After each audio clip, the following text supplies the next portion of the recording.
사적인 것이 정치적인 것이다.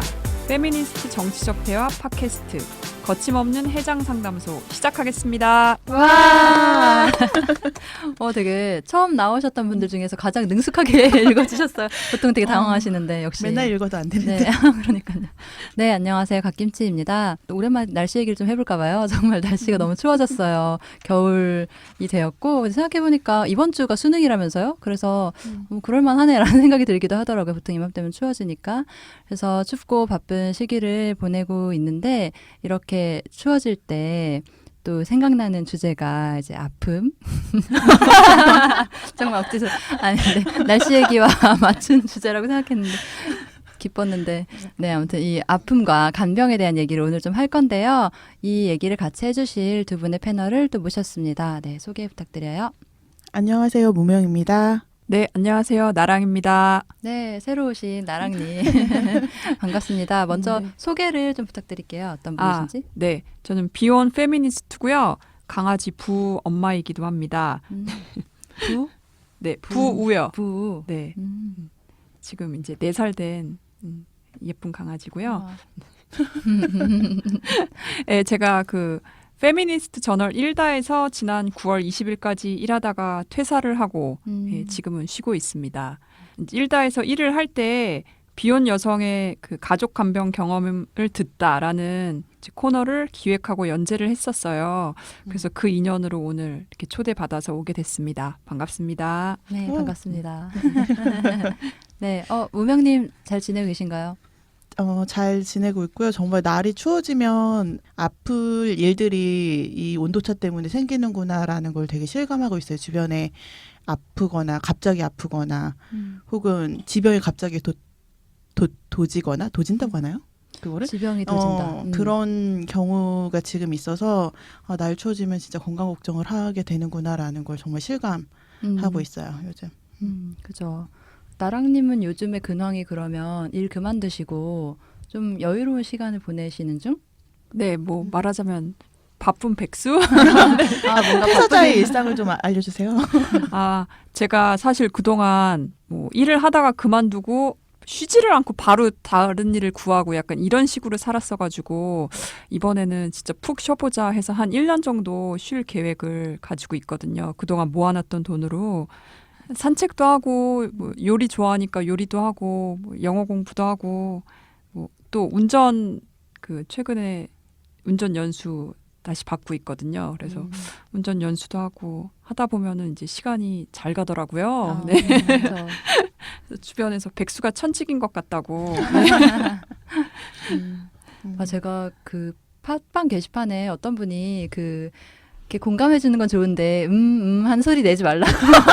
그래요? 근데 제가 말버릇인 거 지금 너무 힘들어요. 그걸 참느라고 제가 원래 이렇게 말할 때 계속 이렇게 소리를 내나 봐요. 저도 그런데 이거 일종의 또 직업병 아닌가요? 그럴까? 청취자분들 무섭네요. 아니 근데 거슬릴 수 있을 것 같아서 좀 참아보려고 이번에 약간 도전을 해보려고 하고 있는데 쉽지 않네요. 무의식 통제하는 일 아닌가요? 무의식을 통제해야 되는 일. 안간힘을 쓰고 있어요. 약간. 하지만 불편하실 수 있으니까 애써 보겠습니다. 제가. 저희가 간병 주제로 넘어가기 전에 사연 보내주신 분들 좀 있어서 소개를 하고 또 넘어가도록 할게요. 캐서린 님이 보내주신 이야기를 나랑 님이 한번 읽어봐 주세요. 네. 페미니스트 선생님 편을 듣고 너무너무 감명 깊어서 듣기만 하던 애청자가 용기 내어 사연을 보냅니다. 마중물쌤이 하셨던 것과 정확히 같은 고민을 하면서 시행착오를 겪고 있는 새내기 교사라 방송 들으면서 정말 소름이었어요. 사명감에 불타서 성평등 수업을 의욕 돋게 준비했는데 아이들에게는 뻔한 소리의 반복이었던지 싱겁게 끝났던 터라 아쉬워했었거든요. 그래서 페미니스트 교사가 되려고 하지 말고 좋은 교사가 되세요 라는 선생님 말씀이 참 날카롭고 무겁게 와 닿았습니다. 무언가 하고 싶고 너무나 답답한데 아무도 어떻게 교육해야 하는지 알려주지 않고 저조차도 교육받은 적 없는 것들을 이제 하나씩 아이들과 배워가고 싶네요. 교사 집단도 학교도 이를 둘러싸고 있는 사회도 결코 만만치 않지만 곳곳에 벽을 두드리고 깨트리는 분들이 있다는 것에 위로와 힘을 얻고 갑니다. 하트 뿅뿅 사랑합니다. 와, 네, 감사합니다. 감사합니다. 이 방송 녹음하고 저희도 정말 많은 특히 선생님들이 들어줬으면 좋겠다라는 생각을 많이 했는데 진짜 많이 들어주신 것 같아서 너무 기쁘더라고요. 정말. 저도 듣고 되게 저를 되돌아봤던 게 교육을 가끔 나가잖아요. 나가게 되면은 그게 얼마나 닿지 않았을까라는 반성과 이 전달이라는 것이 얼마나 자기만족인 것인가. 그리고 못했네 잘했네 평가하는 것도 그냥 자의식 과잉이었을 뿐 전혀 그게 굉장히 생각을 많이 하게 되더라고요. 그쵸. 그러니까 단발성으로 만나게 되는 그 자리를 준비하고 갔을 때 그 듣는 대상에 대한 그 고려가 됐나 막 이런 생각도 들고 진짜 관계가 있는 사람들이 교육을 해야 되는데 라는 너무 좋은 이야기였어요. 그리고 저 자신을 많이 돌아봤죠. 저의 네. 네, 맞아요. 정말 얘기해 주셔서 너무 감사하고 그 이후에도 또 아마 방송을 듣고 응원의 말을 해주신 분도 계시지만 또 모를 일이기도 해가지고 전 좀 염려되는 마음도 있었거든요. 하지만 이제 이렇게 듣고 힘을 얻었다는 분들의 이야기를 이제 더 많이 접하시면서 그 마중물쌤이 기운을 얻으셨으면 좋겠다라는 네. 생각도 듭니다. 네. 그리고 또 저희 다른 애청자분께서 보내주신 사연이 있는데요. 이거는 무명님이 한번 읽어봐 주세요. 네, 깐디 시폭님이 보내주신 거고요. 언제나 업데이트 되기를 손꼽아 기다리는 청취자 깐디 시폭입니다. 짧은 사연이자 질문이기도 한데요. 남편이 출근길에 대로변을 걷는 한 여성의 치마가 팬티 스타킹 위로 올라가 있는 상황을 보았대요. 저도 전에 젊은 여성에게 귓속말로 저기요 치마 내리셔야 될 것 같아요 라고 얘기해 준 적이 있거든요.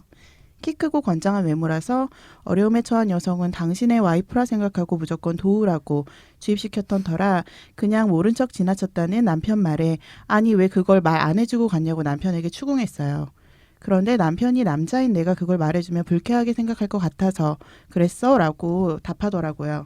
해장 상담소 여러분들은 어떻게 생각하세요? 남편의 얘기를 듣고 보니 그럴 수도 있고 얘기해주는 게 나을 수도 있다는 생각이 동시에 들거든요. 만일 그 사이에 천박한 누군가가 사진이라도 찍으면 어쩌나 싶기도 하고요. 네. 이렇게 보내주는데 어떻게 생각하세요? 저 남편의 네. 고민에 일단 공감. 네. 고민할 수 있을 것 같아요. 말해줄까 네. 말까. 저도 고민되긴 하거든요. 이럴 때 내가 말해주는 게 낫나? 아니면은 금방 본인이 알 텐데 괜히 이렇게 하는데 이 건장한 남성분이시면 더 그럴 수 있을 것 같기는 하고. 그런데 네. 저는 그래도 얘기를 해주는 게 좋겠다. 나라면 그렇게 하겠다. 대신에 좀 너무 놀라지 않게 굉장히 조심스럽게 얘기를 하려고 하지 않을까 싶었어요. 아니, 저는 이거 읽고 일단 첫 번째로 든 생각이 깐디시퐁님이 되게 파트너십이 이런 대화가 가능하구나. 그리고 이거를 고민하는 거잖아요. 이런 상황 어떻게 하는 게 좋을까라고 저도 되게 어떻게 얘기하면 좋지라는 고민이 들더라고요. 그래서 이런 걸 얘기하고 다음에 어떻게 해보자라고 할 수 있는 관계라서 되게 좋구나. 이 파트너십이 너무 좋다라는 생각을 일단 했고 저는 대부분 이거 보면은 그냥 좀 가서 건조하게 얘기하는 편이에요. 가장 많이 목격한 건 가방이 열려 있는 경우.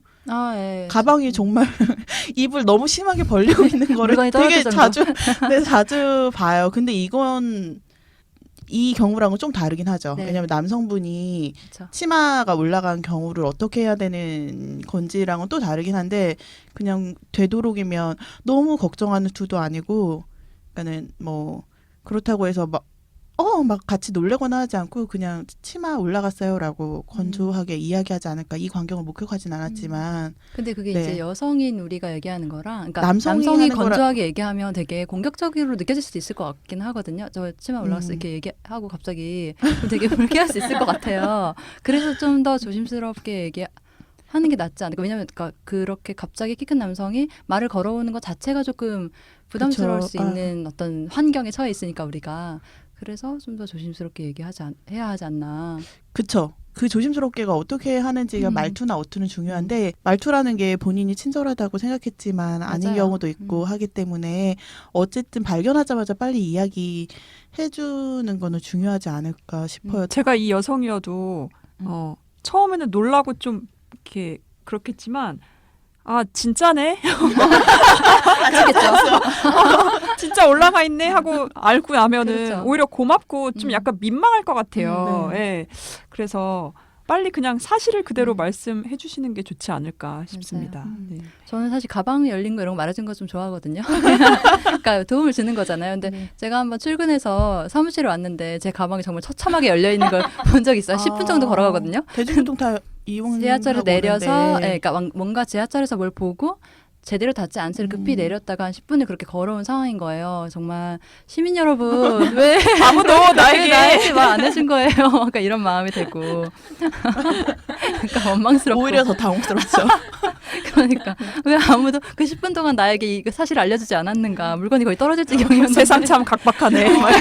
저럴 사람들 안 되겠다 이러면서 그랬었던 기억이 나고. 네. 근데 어쨌든 다음에는 꼭 그러면 그런 상황을 발견하고 제대로 딱 네. 얘기를 해주시면 좋겠다는 생각이 드네요.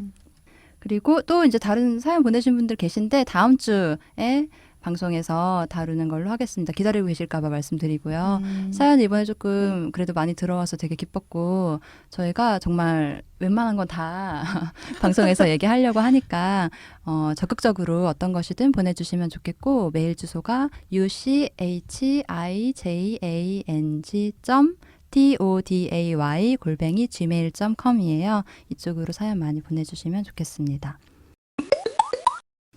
저희 오늘 할 얘기로 넘어가서 간병에 대한 이런저런 얘기를 하기 전에 우리가 각자 자기의 간병 경험이 있는지 어떠한지 지금이든 과거에든 그런 얘기를 먼저 좀 나눴으면 좋겠어요. 우명님이나 나랑님은 누군가를 간병해 본 경험이 있나요? 아빠가 갑자기 어느 날 뭐 수술을 하게 되고 이제 입원을 하게 되고 했을 때 간병의 영역에 있기는 했는데 사실 그 시간 한 4년 전부터 지금까지 이어져 오고 있는 시간인데 그 시간 안에서 되게 저희는 이제 세 자매인데 자매들끼리 얘기를 좀 많이 했어요. 그때 얘기했던 게 한 걸음 지금 현재는 되게 물러나 있구나라는 생각을 되게 많이 했거든요. 엄마가 있기 때문에 주 담당자가 있기 때문에 벗어날 수 있었던 부분이 되게 많아서 이거를 내가 간병을 오롯이 했다라고 이야기하기에는 너무 부채감 같은 게 되게 큰 거예요. 한편으로는. 그래서 어떻게 보면 간접 경험일 수도 있을 것 같아요. 뭐 하루 종일 있거나 그랬던 날들도 있지만 분명히 굉장히 입퇴원을 굉장히 많이 했어요. 정말 괜찮다 싶은데 어느 날 갑자기 이제 응급실에 가서 막 하게 되는 그런 일들도 많았기 때문에 그때 사실 1차 담당자라고 하니까 좀 이상한데 1차적으로 이제 그거에 있어서 가장 책임을 많이 느끼고 돌봄을 가장 많이 한 사람이 엄마였어서 엄마가 없었을 때를 상상하는 것만으로도 너무 힘든 시간이었거든요. 저 역할을 내가 할 수 있을까? 내가 가장 유력한데 그 다음 후보로는 막 이런 생각을 하는 것조차도 막 분열이 되는 거예요. 그래서 내가 과연 간병을 했다라고 이야기할 수 있나? 간병을 경험은 한 것 같은데 제가 주로 이제 하지 않았다라는 생각 때문에 어느 정도까지 이게 경험한 것인가라는 약간 고민을 하게 됐어요. 이 주제 얘기할 때. 네. 가장 유력하다고 하신 거는 자매 중에 맞이어서인가요? 맞이가 아닙니다. 둘째입니다. 네. 그럼에도 네. 이거는 이제 차차 뭐 얘기해야 될 것 같은데 결혼하지 않은 비혼인 경우이고 경제적인 걸로도 다니고 여러 가지로 봤을 때 네, 가장 유력한 후보라고 할 수 있죠. 근데 주 담당자가 아니어도 그 이제 간병이 나의 삶에 되게 많은 것들을 바꿔놓지 않나요? 엄청 바꾸죠. 네, 변화가 네. 굉장히 컸고 네. 제가 이제 퇴사를 하는데도 되게 결정적인 영향을 주고요. 제가 그 간병하는 경험에서 지금 현재 이제 이제 나랑님도 퇴사하셨고 이제 퇴사를 앞두신 분들한테 꼭 하는 얘기는 절대 중간 정산 하지 말아라. 퇴직금. 퇴직금 중간 정산 절대 안 된다.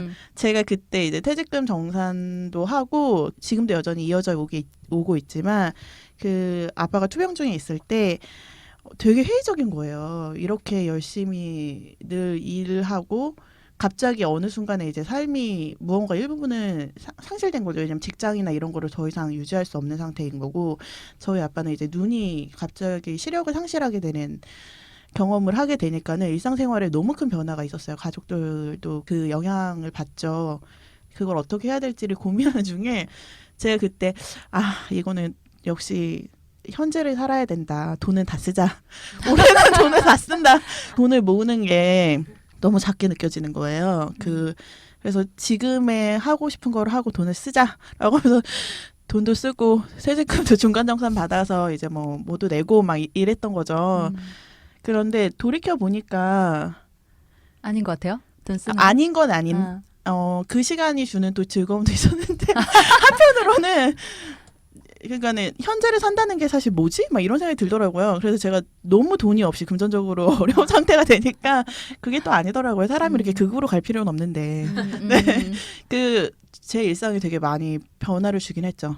저 같은 경우는 이제 아빠가 재작년에 추운 겨울에 갑자기 이제 폐렴을 앓게 되셨는데 그 폐렴이 그 폐혈증으로까지 번진 거예요. 그 폐혈증이 이제 전신이 그 혈액이 감염되는 증상인데 그래서 죽을 확률과 살 확률이 이제 반반이라고 하시면서 굉장히 건강하신 분이었거든요. 저보다 더 네, 건강한 분인데 갑자기 그렇게 해서 중환자실에 들어가시고 이제 중환자실에 한 열흘 정도 계셨는데 다행히 잘 이겨내셨어요. 근데 그때부터 고난이 시작됐죠. 선망이라는 증세를 보이셨거든요. 그 선망하면은 그러니까 선망이 어떤 예, 건지. 저도 그때 처음 알았는데 이제 주로 노인들이 큰 수술을 하거나 입원을 했을 때 이제 발병을 하는데 말하자면 뭐 옛날 말로 하면 실성한다? 네, 그런 얘기인데 치매가 이제 뇌세포가 파괴되는 거라면 선망은 뇌 기능이 일시적으로 장애를 일으켜서 불면, 초조, 안절부절 못함, 소리 지르기 같은 과다 행동이나 환각 등이 이제 자주 나타나는 증세를 말하거든요. 그래서 저희 아빠 같은 경우는 이제 낮에도 밤에도 거의 잠을 자지 않았고 이제 문자 그대로 3분 제가 시간을 재봤는데 낮에도 밤에도 3분마다 한 번씩 깨서 술 가져와라, 담배 한 대만 피우자라고 하거나 아니면 되게 여러 사람 앞에서 연설을 하는 것처럼 막 큰 소리로 연설을 하거나 끊임없이 주저를 거리는 거예요. 그러니까 중환자실에서 6인실로 옮겼는데 그러고 있으니까 이제 다른 환자나 보호자들로부터 막 불만이 항의가 빗발치고 그래서 결국엔 이제 1인실로 옮겼는데 거기서도 한 2주 동안 계속 그 증세가 계속됐고요. 기억력에도 문제가 있어서 뭐 아주 가까운 엄마나 오빠 저는 기억은 하지만 나머지 가족은 못 알아봤고 작은 엄마나 뭐 이런 분들 그리고 집 주소도 예전 집으로 기억하고 있고 이제 자기가 일했던 직장도 기억을 못 하시더라고요. 그리고 뭐 창문에서 어떤 사람이 계속 지켜보는 것 같다고 신문으로 창문 가리라고 이런 증상을 계속 보이시다가 이게 약으로 굉장히 빨리 좋아질 수 있는 증상이더라고요. 근데 의사가 이제 대수롭지 않게 생각을 했었나 봐요. 금방 지나갈 거라고. 큰일이야, 예. 근데 의사가 회진을 할 때 제가 아빠 증세를 설명을 하니까 아빠가 이제 발로 제 얼굴을 찬 거예요. 예, 의사가 그걸 보고 이제 깜짝 놀라서 당장 정신과 의사를 호출을 해서 그때부터 약물 치료를 하기 시작했는데 그러면서 증세가 되게 빠르게 좋아지셔서 지금은 이제 뭐 잘 지내시는데 그때 퇴원하시고 자신이 그런 선망 증세를 보였다거나 아니면 중환자실에 있었다는 거는 기억을 지금도 예, 전혀 못 하고 계세요. 예, 어쨌든 제가 이제 당시에 재택근무를 하면서 물론 저도 주 담당자는 엄마였지만 부 담당자로 아빠를 돌보면서 제가 이제 나한테는 너무나 이게 이렇게 같이 나누고 싶은 얘기고 이 과정에서 어떤 생각들을 하게 됐고 어떤 통찰들을 얻었는지 이제 그때부터 이런 얘기를 친구들이랑 하기 시작한 거예요. 근데 무명님이랑도 저랑도 친구인데 그 전까지는 무명님 아버지가 이런 상황인지 제가 몰랐는데 이제 그제서야 제 얘기를 하면서 무명님 얘기도 알게 되고 또 다른 친구들이 어떻게 그 비혼 여성 친구들이 부모를 간병하고 있는지를 듣게 된 거죠. 그러면서 아, 이게 진짜 사회적으로 이 얘기가 안 되고 있구나. 한국 사회가 빠르게 고령화되고 있고 또 한편으로 빠르게 비혼화도 되고 있으면서 비혼 여성들이 고령의 부모를 모시고 있는 상황이 분명히 많을 텐데 그들이 어떻게 간병을 하면서 살아가고 있는지는 안 이제 알려지고 있는 것 같아서 안 알려지고 있구나 그런 생각을 하게 됐죠. 예. 저 같은 경우도 주 담당은 아니고 저는 이제 집이 원래 어릴 때부터 친할머니, 친할아버지랑 같이 사는 집이었는데 이제 할아버지는 일찍 돌아가시고 할머니가 워낙에 몸이 아프셔가지고 계속 그냥 골골거리시는 분 있잖아요. 그러다가 한 번 뭐 허벅지 이렇게 다치고 누워 계시게 되면서 그때부터 쭉 누워서 생활하시게 된 상황이 된 거예요. 그래서 엄마가 원래 이제 일을 다니는 분이었는데 일을 못하고 옆에 붙어서 주로 이제 간병 노동을 하게 되는 상황이 되었고 그때 저는 이제 대학을 서울에 와가지고 다니다가 졸업하고 첫 직장에 들어가고 뭐 아무튼 이 기간 한 몇 년이었던 것 같아요. 거의 5, 6년 이상 시간 동안 엄마가 이제 그렇게 했고 저는 그래서 그때 할머니가 많이 안 좋으실 그때는 주말마다 집에 내려가서 엄마가 너무 안 됐으니까 가서 이제 옆에서 그때 이제 좀 돕는 정도로 이제 그런 상황들을 경험하고 그랬었던 이제 그걸 보면서 느꼈었던 것들이 있고 그리고 그 다음에는 이제 할머니 돌아가시고 나서는 이제 사실 이제 긴 그런 병치레를 하고 나서 어떻게 보면 엄마는 이제 좀 해방되는 상황이기도 하잖아요. 근데 이제 엄마가 아프기 시작하는 거예요. 너무나 안타깝게도. 그래서 엄마가 뭐 다리 수술하고 뭐 이렇게 할 때마다 이제 저는 이제 언니랑 저랑 둘인데 언니는 미국에 나가 있거든요. 그래서 제가 이제 그럴 때 주로 움직이게 되고 아 이렇게 가다가 엄마가 이제 아프고 혹은 아빠가 아프고 이렇게 되면은 나는 정말 얄짤없이 불려 들어가는 처지가 되겠구나라는 생각이 들기도 하는 거 어떻게 해야 되나에 대한 고민이 있는 상태. 다른 사람이 없으니까. 네, 비혼이고 언니는 이제 결혼을 할 거고 또 막 이런 상황에서 네, 돈도 저는 별로 우리의 직업이란 것이 그러니까요, 돈을 이게 많이 못 버는. 사실 그러니까 뭐 간병인을 쓸 정도의 이제 이렇게 하기보다 내가 들어가서 하는 게 훨씬 여러 가지로 이득인 상황이 되기도 워낙 비싸니까 그리고 뭐 안쓰러움에 대한 거 그러니까 엄마 같은 경우에 또 되게 친하고 그런데 아무래도 자주 가서 들여다보게 되겠잖아요.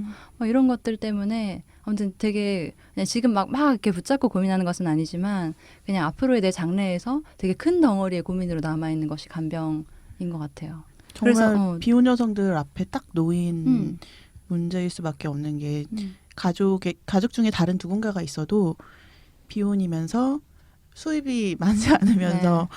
뭔가 그 일터가 굉장히 소위 말하는 보장된 무언가면 거기를 잃을 수 없다고 다들 그냥 생각하잖아요. 당연히. 거긴 다녀야지라거나 일이 우선이지라고 이야기하는데 그렇지 않은 경우에는 이 가치가 사실 돈으로밖에 얘기가 안 되기도 하더라고요. 한편으로. 너가 가장 유연하다고 표현했어요. 우리 집에서는. 유연하다. 정말 안 좋은 말인 것 안 같아요. 좋죠. 여기서 그렇게 안 좋게 쓰이는 말. 유연하기 때문에라고 얘기가 되니까 그러니까 지금 한 얘기들의 연장선에서 더 이어갈 수 있을 것 같은데 그 페미니스트 저널 일달하고 있죠. 좋은 온라인 뉴스. 네. 그곳에서 아까 말씀하셨던 그 비혼 여성의 가족 간병 경험을 듣다라는 이제 제목으로 10개 정도의 기사가 올라가 있고 그 중에서 몇 개의 부분들을 소개하면서 계속 얘기를 하면 좋을 것 같은데요. 그림자 노동 간병 그 기억을 떠올리면이라는 글 중에서 몇 부분을 발췌해서 한번 읽어볼게요. 네, 이게 기사가 본인의 이야기를 마치 에세이처럼 쓰는 형태로 되어 있는데 어느 날 오빠가 긴 이메일을 보내왔다. 아버지가 입원을 했고 오래 걸리면서 돈이 많이 드는 치료가 필요한 병 중이라고. 입원 중인 지금도 그렇지만 퇴원한 후에도 집과 병원을 오가며 누군가 아버지를 지속적으로 돌봐야 할 상황이라고. 그 일을 네가 해주면 좋겠고 아버지도 그 편을 원하고 있는 듯하니 이제 그만 좀 떠돌고 이 집에 와 있으면서 아버지 돌보는 일을 할 수 없겠냐고. 남자 형제들에 비해 물질적인 기반이 없는 내가 몸으로라도 자식의 도리란 걸 해야 할 때가 온 건가 싶기도 했다. 병원비는 오빠와 남동생이, 돌봄 노동은 딸인 내가. 뭐 이런 상황이 도래한 걸 파악하게 되었다고 해야 하나? 엄마가 돌아가신 후에 보험 가입의 필요성을 느껴 아버지 명의로 보험에 가입하려고 했으나 70세가 넘은 나이라 가입이 쉽지 않았다. 때문에 병원비에 대한 부담이 클 수밖에 없었으므로 오빠와 남동생은 하던 일을 계속해가며 돈을 벌어 병원비를 대야 하기도 했다. 아버지는 다양한 연령대의 남성 환자 4-5명과 함께 병실을 썼다. 아내, 어머니, 여동생, 딸, 여성 직업 간병인이 그들을 돌보고 있었다. 그리고 예전에 엄마가 계시던 병실에서도 집중적인 간병을 하던 이들은 대부분 여성들이었지 남성을 본 적은 거의 없었던 것 같다. 네, 이런 기사가 있어요. 방금 우리가 했던 얘기인 네. 거죠. 여기 이 기사 이거 쓰신 분은 남자 형제가 있고 그 형제들이 경제적인 부분을 지원하는 거 하고 본인 같은 경우에는 돌봄 노동으로 지원하라라는 요청 같은 거를 받은 거잖아요. 저희 아빠 같은 경우에는 그 염증이 눈에 생기는 거였어요. 희귀성 질환으로 염증이 눈에 생기는 거여서 이제 문병을 오거나 혹은 이제 주변의 친척들이나 심지어는 그 아빠 본인 당사자까지도 아들에 대한 이야기를 그렇게 하는 거예요. 있지도 않은 지금 나이가 몇 살이지 지금 네? 아들에 대한 얘기를 아들이 뭐라고 있었어야 하세요? 되는데 친척들이 와서 그런 아, 얘기를 왜요? 하는 거예요. 아들이 있었어야 되는데 그러니까요. 왜요? 제가 모르겠어요. 저는 근데 그 상황에서 싸우거나 갈등까지 만들면 그러면은 너무나 그 이제 병실에 있거나 견디기가 너무 힘들 것 같아가지고 이야기하지 않았는데 아들이 있었으면 참 좋았을 텐데 딸만 있어서 이런 얘기를 너무 어른들이 많이 왜 하는지 모르겠는 거예요. 하고 가고 그러면 이제 본인도 막 이 뭔가 심정적인 동요가 일어서 그래 뭔가 더 든든하게 지원해줄 누군가가 없구나라는 거에 대한 상실을 되게 토로하고 막 그런 아들이 더 뭔가를 했을 거라는 그런 얘기를 하는데 뭐야, 사실 아들이 며느리 주변에서 그러니까요. 주변에서 보면 아무도 아들들이 그러는 아들 네. 사실 못 봤거든요. 제 주변에 다들 딸들이 하고 네. 있어요. 경제적인 것도 돌봄 노동도 사실 주로 여력을 쏟고 마음을 쏟고 뭔가 시간과 하는 것들은 다 사실 딸들인 친구들이 대부분 이었어요. 남자 형제가 있더라도 남자 형제는 늘 벗어나 있었거든요. 더 많이 벗어나 있었어요. 그 밖에 돌봄에. 그랬는데도 그 이야기를 되게 많이 들으면서 뭔가 남자 형제가 있어도 도움이 안 됐을 건데 분명히 약간 환상인 것 같아요. 근데 네, 없기 때문에 지금 찾나.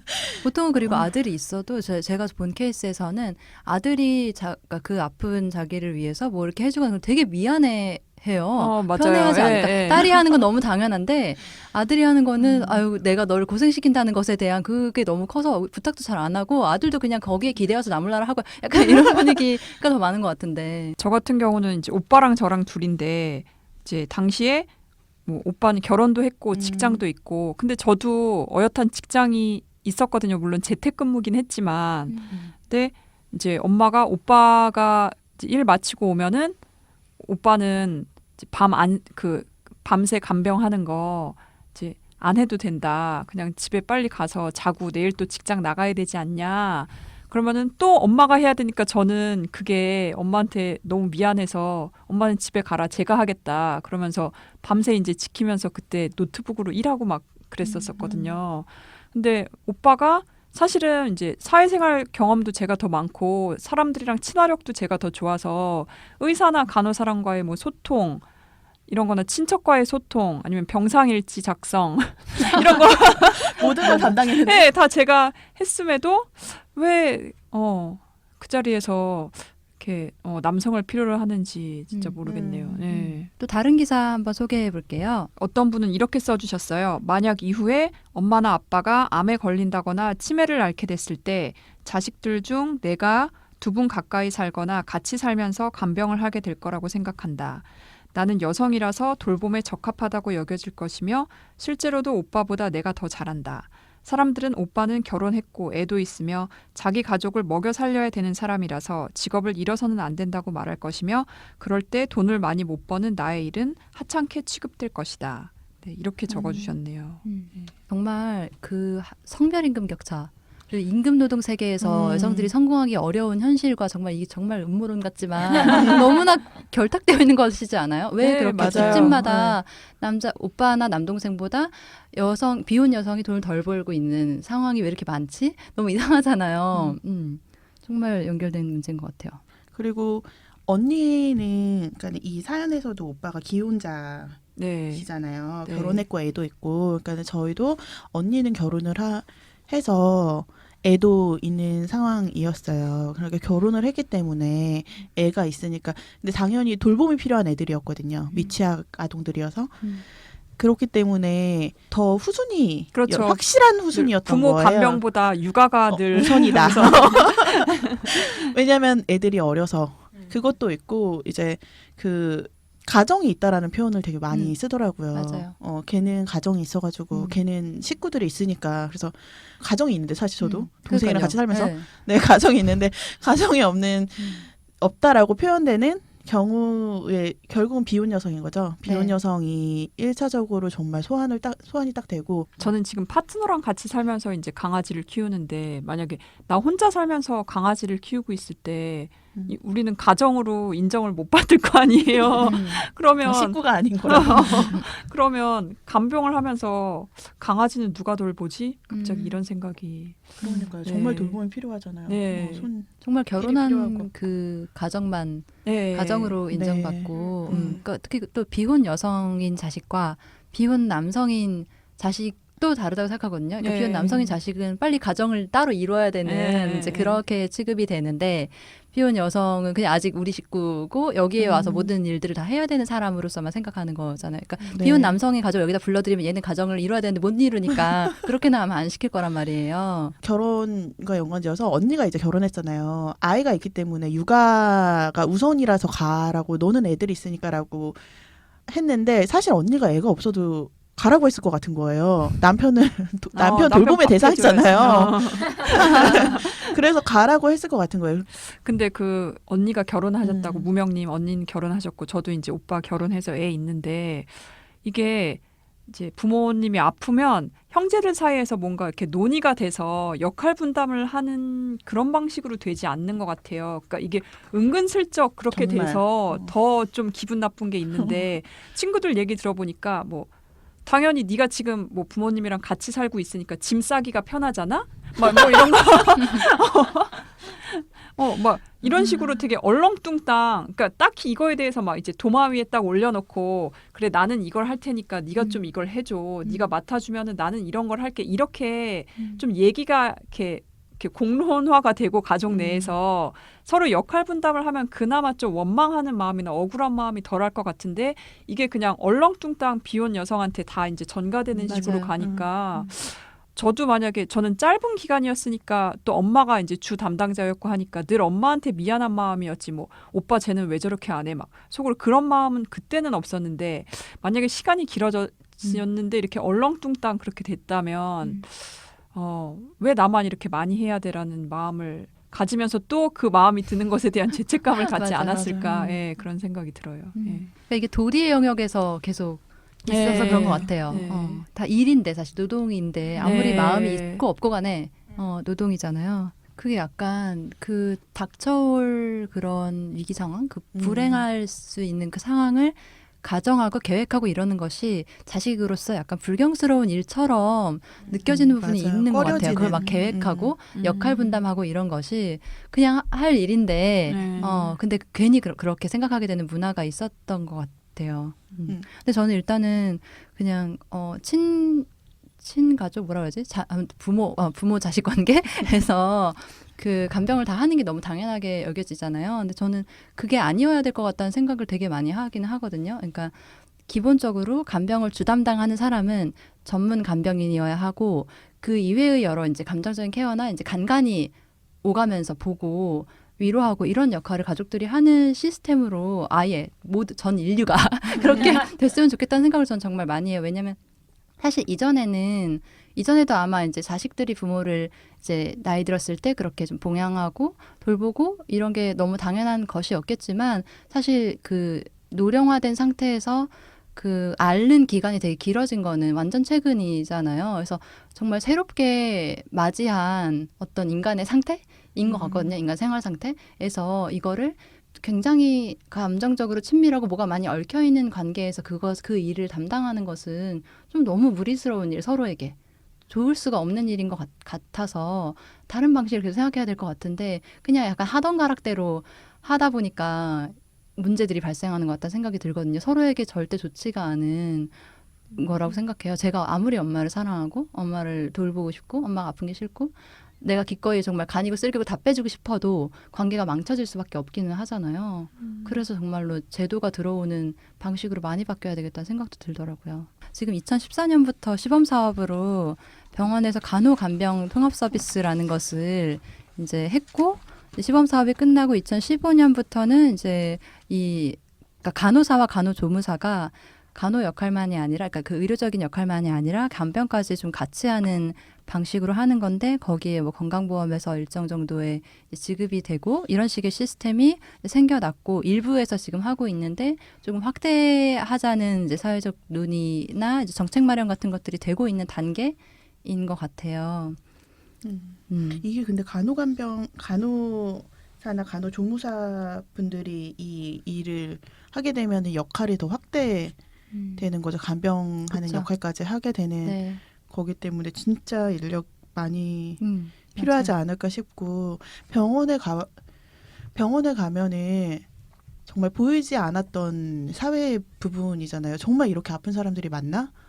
병원 내 탕비실 같은 데를 가보면 그냥 거기에서 계속 일상을 살고 계신 분들이 정말 많은 거예요. 그런데 이제 간호사분들이나 그런 분들은 너무나 적고 그냥 보이거든요. 가서 있다 보면은 뭐 의사들이야 당연히 회진 때만 잠깐 정말 몇 분 얼굴 보는 거고 그런데 그 역할까지 가능할까? 막 이런 생각도 들고 그러려면 얼마나 정말 많이 인력 충원이라든지 재정적인 부분에 있어서의 지원이나 이런 게 필요할까라는 생각이 정말 들어요. 이제 일다에 비혼 여성의 간병 경험을 듣다 한 분이 기고해 주시면서 그 내용을 좀 담아 주셨는데 그 이분 어머니가 입원하시면서 이 간호간병 통합 서비스 이걸 받으시게 된 거예요.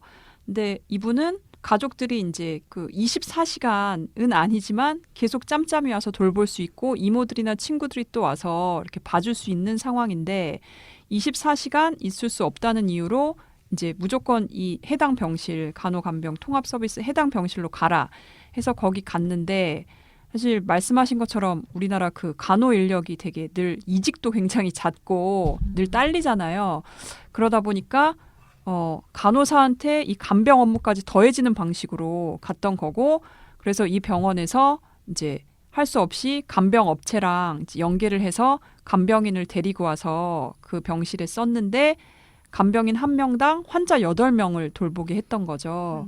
그래서 예, 이분 어머님 소변통도 제대로 그 안 치워지고 있어서 그 이 글 쓰신 분이 퇴근해서 늘 소변통 먼저 치우는 게 일이었다고 그리고 뭐 좀 부탁해서 이것 좀 해달라고 간병인한테 말씀드리면 그런 거는 보호자가 하라고 이렇게 말씀하시고 그래서 속상했다는 그런 얘기를 적어주셨는데 이게 진짜 기존의 간호 인력의 간병까지 더해지는 이제 노동이 부과되는 방식이 아니라 좀 적정 노동과 적정 수가, 적정의 임금을 받고 이렇게 질 좋은 서비스를 받기 위해서는 아직 갈 길이 멀구나 그런 생각이 들었어요. 예. 방금 이야기한 그 일다에 글 쓰셨던 분이 경험하신 것처럼 사실은 통합 서비스든 간병인이든 무슨 역할을 어디까지 할지에 대해서 되게 자세하게 얘기돼야 되는데 그게 구체적이지 않은 상태로 서비스만 되니까 이게 제도만 실시가 되니까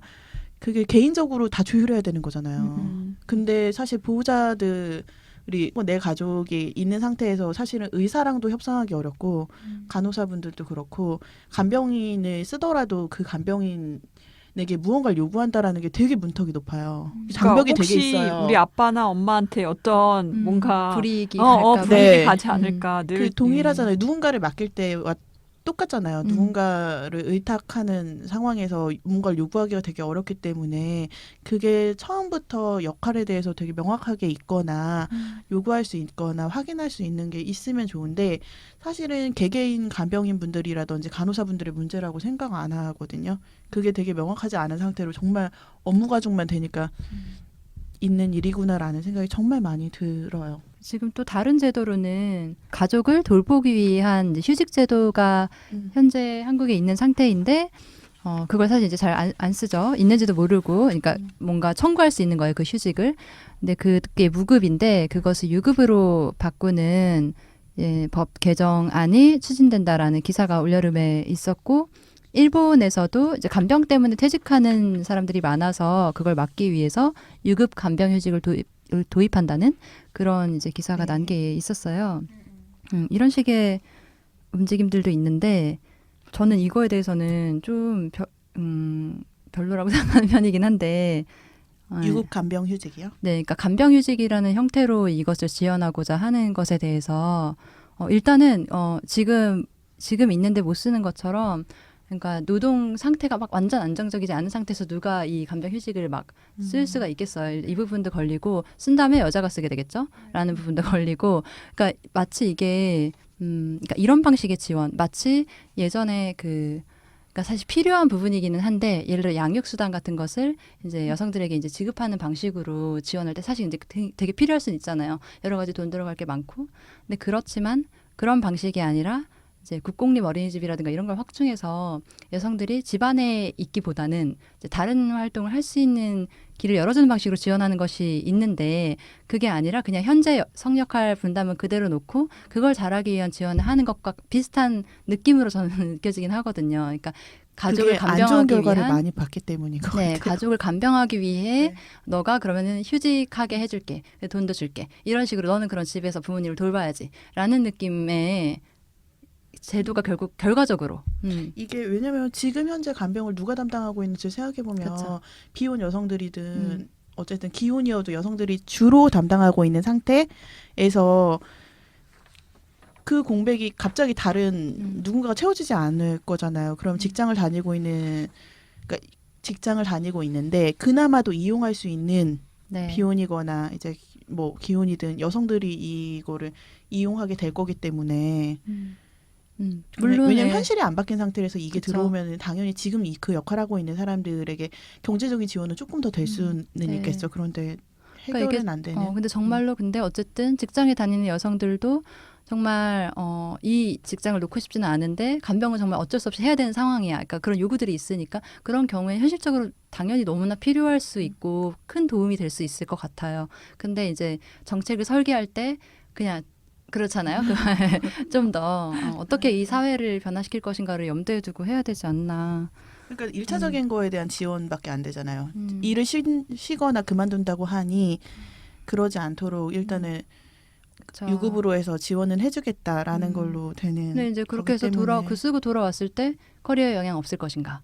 인사고과는 어떻게 되는 것인가? 뭐 여러 가지로 그냥 그래 여자를 더 안 뽑는 거 아니야? 막 여러 가지로 그냥 뭐 아무튼 여러 가지 한꺼번에 같이 변해야 되기는 하겠지만 제도에 대한 생각은 일단 그러하고 그리고 이제 그러니까 전문 간병인을 쓴다고 했을 때도 그러니까 주로 이제 그런 쪽으로 지원한다고 했을 때도 그 전문 간병인들의 성별에 대한 얘기도 있더라고요. 이제 여기 기사도 있는데 2017년 9월 2일에 머니투데이 기사인데 이제 몇 명의 이제 남성 환자들이 남자 간병사를 찾는 거예요. 뭐 화장실에 갈 때 이제 여자 간병사가 하면 불편하니까 남자 간병사를 구하는데 너무 없기 때문에 고용할 수 없고 지금 서울 간병인 협회에 등록된 간병사 200명 중에 남자는 10%에 불과하고 그리고 뭐 온라인 커뮤니티에 뭐 어떤 남성 회원이 어머니가 뇌출혈로 쓰러져서 오랫동안 간병 생활을 한 경험을 살려서 전문 간병인이 되고 싶은데 주변에서 모두가 남자가 왜 그런 걸 하냐고 말린다고 이런 글을 올렸고 거기에 막 댓글로 다 막 욕하고 왜 공사판에 가서 일이라도 하지 왜 그런 일을 하냐라는 식으로 막 그런 얘기도 있고 요 문제도 사실 있죠. 그냥 네. 이게 근데 그 돌봄 노동을 하는 것에 대한 기본적인 후려치기 때문인 것 같아요. 그러니까 네, 여자가 맞아요. 네. 여자가 의뢰 그냥 하는 일은 배우지 않고 그냥 여자가 하는 일이니까 라면서 돈을 얼마 안 주잖아요. 그 문제이지 않을까. 간병에 대해 생각을 하다 보면 이게 결국은 어떻게 늙을 것인가, 어떻게 죽을 것인가, 나 자신에 대한 것도 생각하게 되기는 하잖아요. 그러니까 또 간병을 하다 보면 나의 죽음이 되게 두려워지기도 하고 나는 노후에 어떻게 될 것인가. 그 일다에서도 그런 일다의 기사에서도 그 얘기를 써주신 분이 있더라고요. 제가 읽어볼게요. 사나님의 기사인데, 네, 그 엄마가 이제 호스피스 응급실을 거쳐서 이제 병원 3일실로 가셨다가 사망하신 경우에 그 사흘간 인상 깊게 목격한 건 의료진을 포함한 병원 직원들의 죽음을 터부시하는 태도였다. 환자들이 존엄하게 죽음을 맞이할 권리에 대해 그들이 외면하고 있다고 느꼈다. 대부분 노인들인 죽음을 목전에 둔 이들이 커다란 병실에서 다닥다닥 붙은 수십 개의 병상에 성별 구분 없이 누워 있었다. 병실에서는 악취가 풍겼고 일하는 이들이 커튼도 치지 않고 함부로 환자복을 벗기고 입혔다. 그리고 아버지의 죽음이 임박했을 때에 대해서도 앙상한 몸, 초점 잃은 퀭한 눈, 누가 어떻게 봐도 얼마 남지 않은 목숨임을 모를 리 없었을 텐데 허약해질 대로 허약해진 아버지의 몸을 두고 온갖 기구가 동원되어 각종 검사가 이뤄졌다. 아프다고 내내 소리를 내도 검사는 막무가내로 진행되었다. 보다 못해 의사를 찾아가 항의했으나 병원에서 정한 매뉴얼을 따르는 것일 뿐이라는 말을 듣는 게 다였다. 응급실에서 이틀간 약간의 물 외에 아버지는 아무것도 드시지 못했다. 아수라장 같은 그곳에서 중환자실로 옮겨졌고 아버지는 홀로 임종을 맞았다.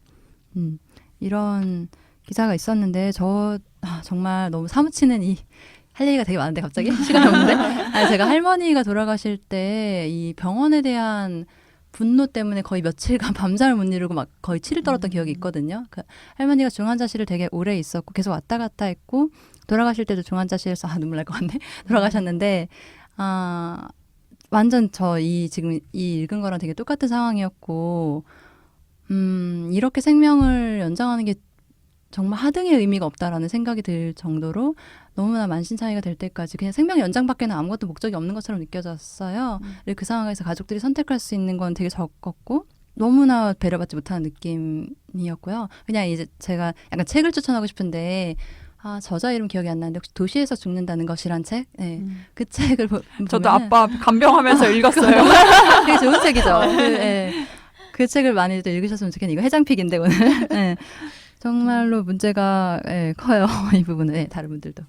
네, 이제 그 책은 현직 간호사 때 중환자실에서 일하셨던 그 경험을 적은 글인데 얼마나 이제 이 현대 의료가 죽음을 터부시하면서 이제 무의미하게 생명을 연장시키려고 발버둥을 치는가 그에 대한 얘기인데 저도 아빠 이제 그 폐렴 폐혈증 딱 진단 받고 나서 이제 이 산소 포화도 이게 숨을 제대로 못 쉬니까 몸에 산소 공급이 제대로 안 되니까 당장 인공호흡기를 껴야 된다는 거예요. 근데 그때는 진짜 아무 생각이 없었죠. 당연히 인공호흡기 끼고 살아야지. 맞아요. 근데 만약에 그 상태로 아빠가 돌아가셨으면 우리는 이제 마지막 인사도 못 하고 그냥 못 빼잖아요. 네, 한번 못 끼면. 빼잖아요. 한번 끼면은 그게 다시 뺄 수가 없는 거더라고요.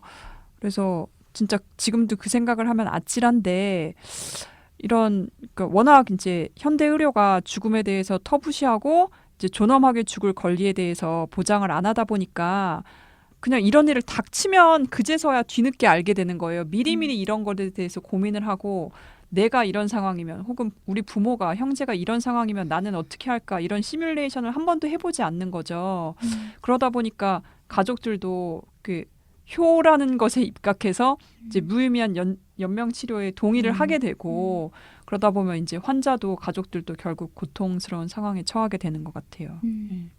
아니, 뭔가 죽음에 대한 게 삶에 정말 다 있지 않고 거의 상상하지 않는 것 같아요. 근데 아프거나 임종 직전에라도 병원으로 무조건 병원으로 이송되거나 병원으로 가잖아요. 네. 그러니까 죽는 장소가 병원이 되기 때문에 거기에서 할 수 있는 것까지 해본다라는 게 정말 큰 것 같고 그 할 수 있는 거라는 거는 사실은 의료진이 판단하고 그거에 대한 진짜 고민을 많이 되는 것 같아요. 그래서 이게 앞에 했던 얘기들이 연결되는 것 같기도 한데, 그러니까 의료라든가 이제 제도의 영역에서는 너무나 기계적이고 차가운 것만 있고 나머지는 사적인 영역에서 개인들의 감정과 관계로 다 커버하고 있는 상황인 것 같아요. 사실 근데 제도가 꼭 그렇게만 할 수 있는 건 아니잖아요. 안에서 사람이 움직이는 거고 다른 어떤 돌봄의 인력들이 배치될 수가 있는 거, 거기에 공적 자금이 투여될 수 있는 것인데 이제 그 부분에 대해서는 너무 없고 나머지는 가족이 없으면은 그냥 불행한 어떤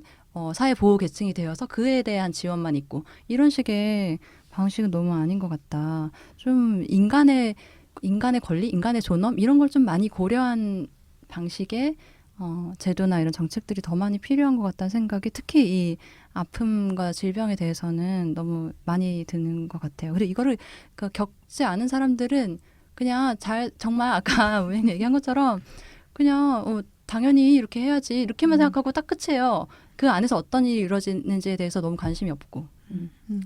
다행히 지금 연명으로 결정법이라는 게 내년 2월 발효를 앞두고 있죠. 그래서 정부가 3개월간 시범 사업을 시작했는데요. 그러니까 연명 치료라는 것은 심폐소생술, 그다음에 인공호흡기, 혈액투석, 항암제 투여 등으로 이제 가망이 없는 환자의 생명을 연장하는 것을 말하는데 이제 이거에 대해서 그 담당 의사나 아니면 환자 본인의 그 의사가 있을 때는 중단하는 결정을 할 수 있도록 하는 그런 법안이거든요. 네, 아무튼 이 법안 발효를 좀 계기로 우리 사회에서도 뭐 존엄한 죽음이나 이런 것에 대한 논의가 좀 활발해졌으면 하는 기대를 해봅니다. 네. 정말 얘기가 많이 됐으면 좋겠어요. 제도적인 것도 제도적인 건데 그 얘기 많이 되면 좋겠고 그래서 한 가지 그 누구나 혼자인 시대의 죽음이란 책을 얼마 전에 읽었거든요. 우에노 치즈코 씨가 쓴 책이고 그 출판사가 어른의 시간이라는 데서 나온 거예요. 거기 보면은 임종 난민이라고 표현하더라고요. 그러니까 어디에서 죽을 것인가에 대한 생각도 하기 전에 사실은 병원에서 이제 죽음을 맞이하거나 하는 그거에 대해서 되게 이런저런 고민이 많이 들어 있는 책이었고 읽어보시면 좋지 않을까 싶어요. 네. 그러면 일단 주제에 대한 얘기는 여기까지 하고요. 아쉽지만 짧게 또 오늘의 해장픽을 하고 넘어갈게요. 네, 혹시 추천하고 싶으신 것들 있으시면 얘기해 주세요. 네, 저는 아빠가 중환자계실에 읽었던 책 나 홀로 부모를 떠안다라는 책인데요. 그 일본 작가 야마무라 모토키라는 일본 르포 작가가 부모를 간병하는 비혼 여성들과 비혼 남성들을 인터뷰해서 쓴 책이에요. 그래서 부제가 고령화와 비혼화가 만난 사회거든요. 그 일본 같은 경우는 이제 한국보다 한 또 20, 30년 고령화가 또 앞서서 빠르게 진행이 됐고 이것에 대한 사회적인 논의가 되게 활발한 편인 것 같아요. 제가 책 찾아보면은 뭐 죽음이나 간병 이런 책들은 죄다 일본 책들이더라고요. 예, 일본 번역판들이더라고요. 그래서 여기에 나왔던 구절 중에 좀 인상 깊었던 거는 부모를 간병하기 위해 일을 그만둔 사람들은 경력이 단절되는데 간병을 하다 보면 이제 돈을 자기가 벌 수 없으니까 부모가 받는 연금에 의지해서 그 같이 사는 거예요. 그러다 보니까 이웃들로부터 나이 든 부모 등쳐먹고 산다는 비난을 받기도 하고 간병을 하면서 겪는 고충을 털어놓을 상대도 없고 고통 분담할 가족이 없어서 우울증에 걸리기도 한다고 해요. 또 일을 하면서 간병을 하면 또 그 나름대로의 고충을 겪게 되고 그래서 일하지 않고 이제 간병을 하는 사람이 느끼는 불안은 바닥이 보이지 않는 깊은 구렁텅이에 빠지는 것과 같다면 또 일하면서 간병을 하는 사람이 느끼는 불안은 등 뒤에서 누군가가 쫓아오는 것을 느끼면서 사는 것과 같다. 좀 이런 구절이 인상 깊었고 이제 이 책 보면서 또 한 가지 들었던 생각은 이제 노인을 돌보는 인프라가 제대로 갖춰질 때 간병하는 사람도 인간적으로 살 수 있다는 생각이 들었는데 이제 일본 같은 경우는 모든 뭐 동네에 다 있는 건 아니지만 치매 걸린 분들의 그룹홈이 그 동네에 있는 거예요. 예, 어디 멀리 있는 게 아니라 내가 사는 동네에 치매 그룹홈, 뭐 케어 센터가 있어서 이제 거기 가서 그 중증 치매가 아닌 분들은 거기서 이제 돌봄을 받으면서 그 다른 치매 환자들이랑 같이 일상을 살아가는 거죠. 지역 병원 같은 데랑 연계돼 있어서 지역 병원에서 이제 또 의사가 정기적으로 방문도 하고 그리고 나는 우리 집에 살면서 직장 다녀와서 자전거 타고 그 이제 그룹홈에 가서 엄마랑 같이 저녁을 먹고 우리 집으로 돌아올 수 있는 이런 시스템이 있더라고요. 이게 일본에서 이제는 고령화 사회로 인해서 너무 이제 이 비용이 많이 들어가니까 오히려 이 비용을 절감하기 위해서 이거를 지역에 이렇게 만드는 그런 차원에서 이게 고안된 거라고 하는데 이런 시스템이 있다면 그 노인 당사자도 낯선 곳이 아니라 내 동네에서 친구들과 생활할 수 있고 또 간병하는 사람도 자기 직업을 잃지 않고 부모도 이렇게 계속 만나면서 지낼 수 있으니까 참 좋겠다 하는 생각이 들었습니다. 네, 아무튼 이 책 한번 읽어보세요. 저도 하나 준비한 게 있는데 저는 완전 다른 얘기인데 그 얼마 전에도 위안부 생존자 이기정님 돌아가셨는데 제가 얼마 전에 그 민우회 회원들이랑 같이 나눔의 집 경기도 광주에 있는 나눔의 집에 다녀왔어요. 처음 간 거였거든요. 가서 이제 할머니들 이제 다 많이 누워 계셔가지고 이야기를 할 수 있는 분이 몇 분 안 계셔서 2분 정도랑 같이 얘기하는 시간, 1시간 정도 가지고 거기에 가면 이제 역사관이 있어서 역사관도 보고 뭐 상영해주는 영상이 있거든요. 이제 영상도 보고 했는데 사실 이제 역사관이나 이제 그 상영해준 영상에서는 좀 뭐랄까 아무래도 글쎄요 아무튼 좀 그러니까 좀 피해자화하는 것 같은 굉장히 이제 나약한 소녀를 이렇게 해서 아무래도 이제 그 공분을 자아내기 위한 류의 자료가 좀 많아가지고 회원들이랑 같이 보면서 좀 이렇게 재현하는 거 좀 그렇다 이런 얘기를 했는데 이제 할머니 그 분들이랑 당사자 분들이랑 만날 때 사실 이제 워낙에 그 증언을 평생을 해오셨기 때문에 평생은 아니지만 몇십 년간 해오셨기 때문에 이제 자기 레퍼토리라는 것이 있어요. 그래서 그냥 이제 쭉 나오거든요. 그래서 쭉 나오는 걸 이렇게 듣고 있다가 이제 제가 일부러 약간 좀 안 물어볼 법한 질문들을 좀 하고 그러면 그럼 다른 이제 인생 스토리가 좀 나오기도 하는 거예요. 이제 그런 걸 듣는 게 굉장히 좋았고 그리고 또 이제 얘기를 하다 보면 정말 예를 들어서 할머니가 얘기를 하시다가 과거를 떠올리면서 막 우셔요. 저는 그게 약간 충격적이긴 했거든요. 그러니까 그렇게 수백 번을 얘기해도 그 얘기를 할 때마다 눈물이 나는 그것에 대한 이제 목격이랄까 그것도 있고 그리고 자기가 이제 인상 깊었던 이제 경험들을 골라서 얘기하실 텐데 버전이들 있겠죠. 근데 그때 뭐 그 같이 이제 위안부에 갔었던 이제 다른 사람에 대한 얘기를 하는 거였는데 그 14살짜리 소녀가 그 일본군의 이제 칼을 계속 맞고 있는 상황이었는데 고꾸라지지 않고 떳떳이 똑바로 서서 막 절대 뭐랄까 이렇게 무릎 꿇지 않으면서 끝까지 버티다가 픽 쓰러졌던 것을 얘기를 한다든가 그리고 본인이 이제 위안부 그 일본군이 와서 자기를 때렸는데 말로 하지 왜 때리냐고 막 이렇게 되들었다가 그 일본군이 칼로 이렇게 찍어서 어깨 부분 상처를 보여주셨는데 손에 있는 상처를 그게 이제 이렇게 막다가 이렇게 칼을 팔에 맞은 상태인 것이에요. 이제 이런 얘기를 막 하시는데 앞에서 이제 역사관이나 이런 데서 봤었던 그런 이미지가 아닌 되게 본인들의 이제 기억 속에서도 그렇고 아무튼 엄청 용감하잖아요. 네, 너무너무 진짜. 용감한 어떤 그 생존자의 목소리 그런 얘기를 직접 들을 수 있다는 것도 되게 좋았고 어쨌든 지금 이 문제 위안부 이제 일본 정부가 계속 공식적 인정을 하지 않는 상태에 대한 이제 분노가 되게 크고 계속 반복해서 하시는 말씀이 이걸 도대체 어디다가 얘기를 해야 풀리냐 기억해 달라 이 얘기를 계속 하시거든요.